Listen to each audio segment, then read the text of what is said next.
News 24 తెలుగుకి స్వాగతం. వార్తలోని ముఖ్యాంశాలు చూద్దాం. డాక్టర్ బిఆర్ అంబేద్కర్ కోనసీమ జిల్లా మండల కేంద్రం కపిలేశ్వరపురంలో కూటమి ప్రభుత్వానికి 100 రోజులు పూర్తయిన సందర్భంగా గ్రామ సచివాలయం వద్ద మండపేట ఎమ్మెల్యే వేగుళ్ల జోగేశ్వరరావు ఆధ్వర్యంలో ఇది మంచి ప్రభుత్వం అనే కార్యక్రమాన్ని నిర్వహించారు. ఈ సందర్భంగా 100 రోజులు ఎన్డీఏ కూటమి పాలనలో అమలు చేసిన హామీలపై ముద్రించిన కరపత్రాలు ఆవిష్కరించారు.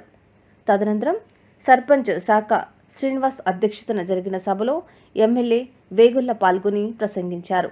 అనంతరం తన తండ్రి దివంగత లోక్సభ స్పీకర్ జీఎంసీ బాలయోగి ఆశయాలు నెరవేరుస్తామని అమలాపురం ఎంపీ హరీష్ మాథుర్ హామీ ఇచ్చారు. తదనంతరం సర్పంచ్ శాఖ శ్రీనివాస్, మాజీ పీఏసీఎస్ చైర్పర్సన్ నెక్కంటి రామ్జీ, పుత్సల శ్రీనివాస్, పువ్వుల చిట్టిబాబు, కొప్పుశెట్టి వాసు తదితరులు ప్రసంగించారు.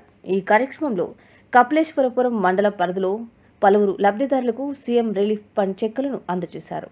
మొన్న 1వ తారీఖు ఆదివారం వస్తే ముందు రోజునే 198% ఒకే ఒక్క రోజులో వాలంటీర్లు లేకుండా అధికారుల యొక్క సహకారంతో మరి మీ అందరికి ఇచ్చిన విషయాన్ని ఒకసారి జ్ఞాపకం చేస్తూ అటువంటి సహకారం అందించినటువంటి అధికారులకు సిబ్బందికి అందరికీ కూడా ఈ సభాముఖంగా వారందరికీ నేను ధన్యవాదాలు తెలియజేస్తూ ఉన్నాను. హామీలని ఇవాళ మనం రాష్ట్రాన్ని అల్లకల్లోలం చేసి అప్పులు మగించేసి ఇంకా బడ్జెట్ పెట్టడానికి కూడా అవకాశం లేకుండా ఎక్కడ ఏం చేశారో అప్పులు చేయకుండా మరి అస్తవ్యస్తం చేసినందువల్ల ఒక్కొక్కటి చేసుకుంటూ మరి ఆ వేళ పెన్షన్ని 3,000 రూపాయలు ఉన్న పెన్షన్ 4,000 రూపాయలకి పెంచుతూ మరి ఎన్నికలు ఇచ్చిన హామీలో భాగంగా ఏప్రిల్, మే, జూన్ నెలలకి కలిపి 7,000 ఒకేసారి.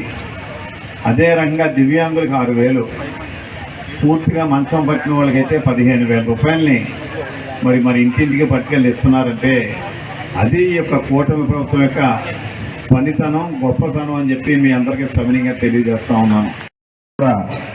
మహిళలకు ఇవ్వాల్సిన ఫ్రీ సిలిండర్స్ కూడా ఇస్తానని చెప్పి మన ముఖ్యమంత్రి గౌరవ చంద్రబాబు నాయుడు గారు చెప్పడం జరిగింది.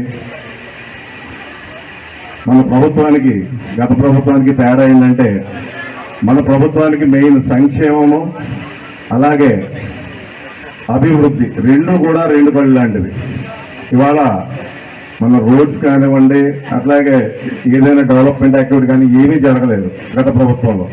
అలాగే అవినీతి ప్రభుత్వం కింద అది ముద్రపడింది. అవన్నీ చెరిపేసుకుని ఒక్కొక్క కొత్త అధ్యాయంతో మనం ముందుకు జరుగుతున్న మన ప్రభుత్వాన్ని మనం అందరం ఆశీర్వదించాలి.